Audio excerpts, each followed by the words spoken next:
ഇന്നത്തെ വീഡിയോയിലേക്കും ചായക്കൂട്ടിലേക്ക് എല്ലാവർക്കും സ്വാഗതം. ഞാനൊരു മധുരത്തിൻ്റെ വീഡിയോ ഇട്ടിട്ട് കുറേ നാളായി. മധുരമൊന്നും ഉണ്ടാക്കാറില്ല, അതന്നെ ഞങ്ങൾക്ക് രണ്ടുപേർക്കും മധുരം കഴിക്കാൻ പാടില്ല. ഷുഗറൊക്കെ കൺട്രോളാണ്, പക്ഷെ ഞങ്ങൾ അധികം കഴിക്കാറില്ല. വല്ലപ്പോഴൊക്കെ ഇതുപോലെ വല്ല ഉണ്ടാക്കി കഴിക്കാറേ ഉള്ളൂ. പിന്നെ എൻ്റെ ചേട്ടൻ പറയും എപ്പോഴും ഹൈദരാബാദി സ്വീറ്റ്സിൻ്റെ വീഡിയോ ഇടടി എന്ന് പറയും. പക്ഷേ ഞാൻ ചേട്ടനോട് പറഞ്ഞു, ചേട്ടാ സ്വീറ്റ്സ് ഉണ്ടാക്കിയാൽ ഞങ്ങൾ തന്നെ കഴിക്കും, അതുകൊണ്ടാണ് പിന്നെ ഞാൻ അധികം മധുരമൊന്നും ഉണ്ടാക്കാത്തത്. അതുകൊണ്ട് വല്ലപ്പോഴേ മധുരം ഉണ്ടാക്കാറുള്ളൂ. പിന്നെ എന്താ മധുരം എന്നല്ല, ഞാനൊരു നെയ്പായസത്തിൻ്റെ വീഡിയോ ആണ് നിങ്ങളായിട്ട് ഷെയർ ചെയ്യാൻ പോണത്. അപ്പോൾ നെയ്പായസം പലരും ഉണ്ടാക്കുന്നുണ്ടാവും, പലതരത്തിലായിരിക്കും ഉണ്ടാക്കുന്നുണ്ടാവുക. പക്ഷേ ഞാൻ ഉണ്ടാക്കുന്ന പോലെ ഒന്ന് ഉണ്ടാക്കി നോക്കൂ. ഞാൻ ഉണ്ടാക്കുന്ന ഒരു രീതി നിങ്ങളായിട്ടൊന്ന് ഷെയർ ചെയ്യാമെന്ന് വിചാരിച്ചു എന്ന് മാത്രം. അപ്പോൾ എല്ലാവരും ഉണ്ടാക്കി നോക്കുക. നമുക്ക് വീഡിയോയിലേക്ക് പോവാം. അപ്പോൾ നെയ്പായസത്തിൻ്റെ സാധനങ്ങളാണ് ഞാൻ എടുത്ത് വെച്ചിരിക്കുന്നത്. ഒരു അര ഗ്ലാസ് ഉണങ്ങലരി എടുത്തിട്ടുണ്ട്. അതിനൊരു 4 അച്ച് വെല്ലം എടുത്തിട്ടുണ്ട്. പിന്നെ ഒരു വറുത്തിടാനായിട്ട് ഞാൻ തേങ്ങാക്കൊത്താണ് വറുത്തിടുന്നത്. നിങ്ങൾക്ക് വേണമെങ്കിൽ അണ്ടിപ്പരിപ്പ് മുന്തിരി അങ്ങനെ വറുത്തിടാം. പിന്നെ നെയ്യും വേണം. അപ്പോൾ നമുക്ക് ഈ ഉണങ്ങലരി ആദ്യം ഒന്ന് കുക്കറിൽ വെച്ച് ഒരു 4-5 വിസിൽ വെച്ചിട്ട് വേവിച്ചെടുത്തുകൊണ്ട് വരാം.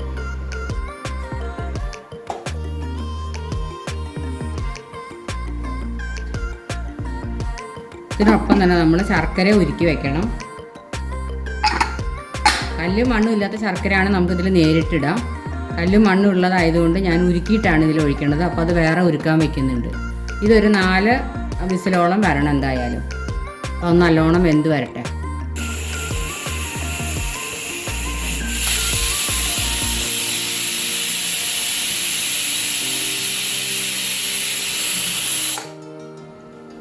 ഒരു 4 വിസിൽ ഒന്ന് ഞാൻ ഓഫാക്കി ഇട്ടതായിരുന്നു. അപ്പോൾ നമുക്കിനി തുറന്നു നോക്കാം. വെന്തിട്ടുണ്ടാവും. ഇത് നല്ലോണം എന്തായാലും കുഴപ്പമില്ല. നമ്മൾ ശർക്കരയിൽ ഇനി ഇത് വരട്ടിയെടുക്കുമ്പോൾ എന്തായാലും കുറച്ചും കൂടി അരി ഉറപ്പാവും. നന്നായിട്ട് വെന്തിട്ടുണ്ട്. നമുക്കിനി ചീനിച്ചട്ടി വെച്ചിട്ട് നോൺ സ്റ്റിക്ക് പാനാണ് ഞാൻ എടുക്കുന്നത്. നോൺ സ്റ്റിക്ക് പാൻ വെച്ചിട്ട് ശർക്കര ഒഴിച്ച് ഇതിനെ വരട്ടിയെടുക്കാം. ഞാൻ പാൻ വെച്ചിട്ടുണ്ട്. കുറച്ച് വെള്ളം ഞാൻ ഊറ്റി കളഞ്ഞു.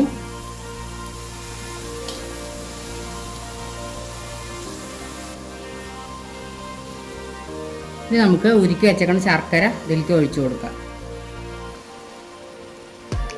മധുരമൊക്കെ നിങ്ങൾ പാകത്തിന് ഇടുക കേട്ടോ.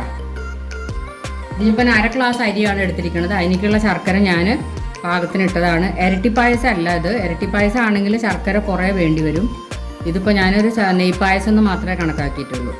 അതിന് പാകത്തിനാണ് ഞാൻ ശർക്കര ഇട്ട് കൊടുത്തേക്കണത്.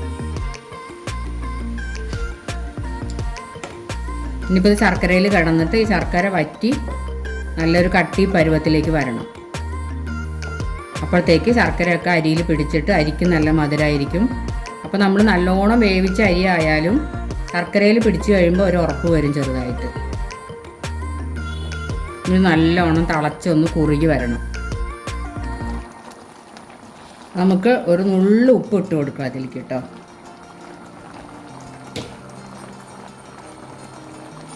എല്ലാ മധുരപലഹാരങ്ങളും ഉണ്ടാക്കുമ്പോഴും നമ്മളൊരു ശകലം ഉപ്പിടണം എന്നാണ് പറയുക.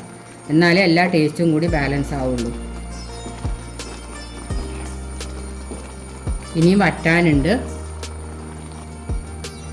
ഇതിപ്പോൾ കുറേശ്ശെ നമ്മൾ തീ നീട്ടി വെച്ചാൽ പൊട്ടിത്തെറിക്കും. വെള്ളമയം ഉള്ളതുകൊണ്ടും ശർക്കര ഒന്ന് തിളയ്ക്കുമ്പോൾ പൊട്ടിത്തെറിക്കുമല്ലോ. അത് മേത്താവാതെ നമ്മൾ അടച്ച് വെച്ചിട്ട് വേണം ചെയ്യാനായിട്ട്. അതൊക്കെ ഇങ്ങനത്തെയൊക്കെ ചെയ്യുമ്പോൾ സൂക്ഷിച്ച് ചെയ്യുക. ചക്ക വരട്ടുക അങ്ങനത്തെയൊക്കെ ചെയ്യുമ്പോൾ പൊട്ടിത്തെറിച്ച് പുറത്തേക്ക് വരും. ഇതേപോലെ തന്നെ നമ്മൾ തക്കാളി അരച്ചിട്ടൊരു ചമ്മന്തി ഉണ്ടാക്കും. ആ ചമ്മന്തി ഇതുപോലെ തന്നെ വറ്റി വരാറാവുമ്പോൾ ഇങ്ങനെ പൊട്ടിത്തെറിക്കും. അപ്പോൾ നമ്മൾ ഇടയ്ക്കൊന്ന് നോക്കി ഇളക്കി കൊടുത്താൽ മാത്രം മതി. തീ ഒരു മീഡിയം, സിമ്മിന്നും മീഡിയത്തിന് ഇതിനിടയിൽ വെക്കുക. അപ്പോൾ പാകത്തിന് തിളച്ചിട്ട് വെള്ളം വറ്റിക്കോളും. ഞാൻ അടപ്പ് മാറ്റി കുറച്ചൊന്ന് വറ്റി കഴിഞ്ഞാൽ പിന്നെ അങ്ങനെ തെറിക്കില്ല കേട്ടോ. പിന്നെ പേടിക്കണ്ട. ഇതൊന്നും കൂടി കട്ടിയാവാനുണ്ട്. നമുക്കിപ്പോൾ ഇതിലേക്ക് ആവശ്യമുള്ള നെയ്യ് ചേർത്ത് കൊടുക്കാം. ഇതിപ്പോൾ കുറച്ച് കട്ടി വന്നിട്ടുണ്ട്. നമുക്ക് നെയ്യ് ചേർത്ത് കൊടുക്കാം.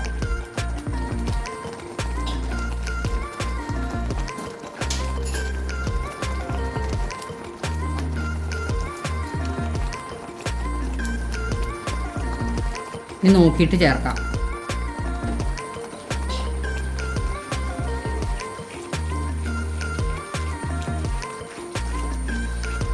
ഈ നെയ്യിൽ തന്നെയാണ് നമ്മൾ തേങ്ങാക്കൊത്തും വറുത്തിടുന്നത്. പിന്നെ ഇതിന് ഫ്ലേവറിന് വേണ്ടിയിട്ട് നമ്മൾ ഏലക്കായ അങ്ങനെയൊന്നും ചേർക്കുന്നില്ല. അമ്പലങ്ങളിലെ പായസത്തിലൊന്നും ഏലക്കായ ഒന്നും അങ്ങനെ ചേർക്കില്ല. ഇഷ്ടമുള്ളവർക്ക് ചേർക്കും ചെയ്യാം കേട്ടോ, അതിന് വിരോധമില്ല. ഇതിൽ നെയ്യിൻ്റെ ടേസ്റ്റ് മുന്നോട്ട് നിൽക്കണം. അപ്പോൾ ഏലക്കായ കിട്ടാൻ നമുക്ക് ആ ടേസ്റ്റ് കിട്ടില്ല. അതുകൊണ്ടാണ് ഞാൻ ഏലക്കായ ഇടാത്തത്.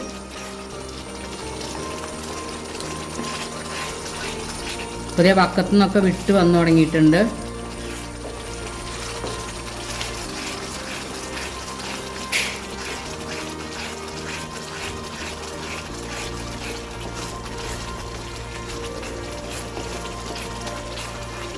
ഞാൻ 2 ടേബിൾ സ്പൂണാണ് നെയ്യ് ഒഴിച്ചു കൊടുത്തത്. 1 ടേബിൾ സ്പൂണും കൂടി ഒഴിച്ചു കൊടുക്കുന്നുണ്ട്.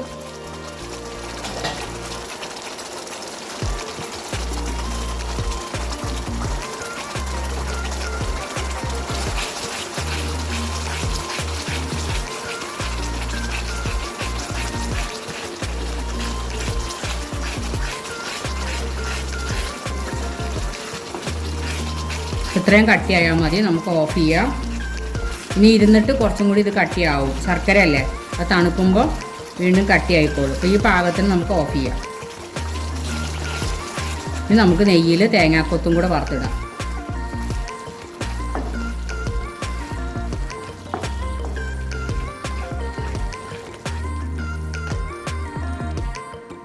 നമ്മുടെ പാൻ ചൂടായിട്ടുണ്ട്.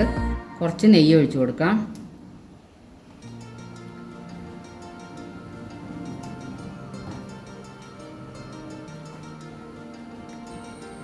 അപ്പോൾ നെയ്യ് ചൂടായിട്ടുണ്ട്. തേങ്ങാക്കൊത്ത് ഇട്ട് കൊടുക്കാം.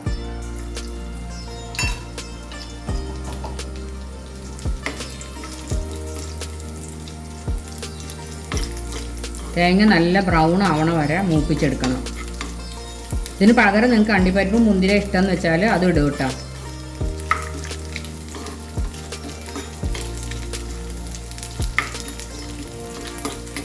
പിന്നെ കദളിപ്പഴം വേണമെങ്കിൽ മുറിച്ചിടണമെങ്കിൽ അങ്ങനെ ഇടാം. അങ്ങനെയൊക്കെ ആകുമ്പോൾ വേഗം തീർക്കണം. നമ്മൾ അധികം എടുത്ത് വയ്ക്കാൻ പറ്റില്ല.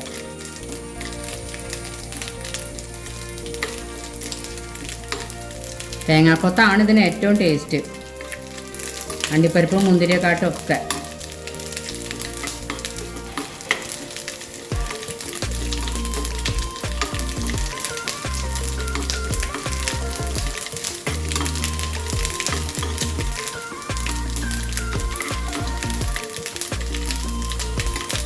അപ്പോൾ ഞാൻ അടുപ്പ് ഓഫ് ചെയ്തു. തേങ്ങാക്കൊത്തൊക്കെ അത്യാവശ്യം ബ്രൗൺ ആയിട്ടുണ്ട്. വല്ലാതെ ബ്രൗൺ ആവണ്ട, ഈ ഒരു പരുവായാൽ മതി. നമുക്ക് നെയ്യോട് കൂടി ഇതിലേക്ക് ഒഴിച്ചു കൊടുക്കാം.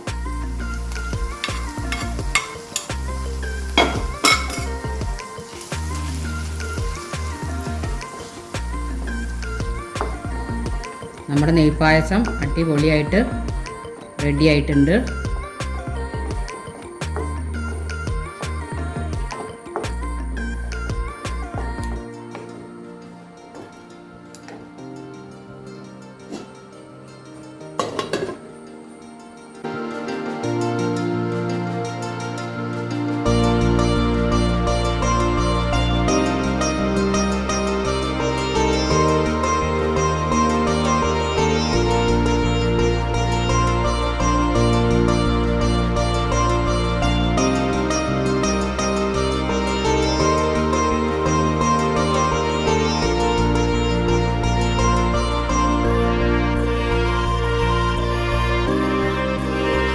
അപ്പോൾ എല്ലാവരും ഈസി ആയിട്ട് നെയ്പായസം ഉണ്ടാക്കാൻ എങ്ങനെയാണെന്ന് മനസ്സിലായില്ലേ? അപ്പോൾ എല്ലാവരും ഉണ്ടാക്കി നോക്കുക.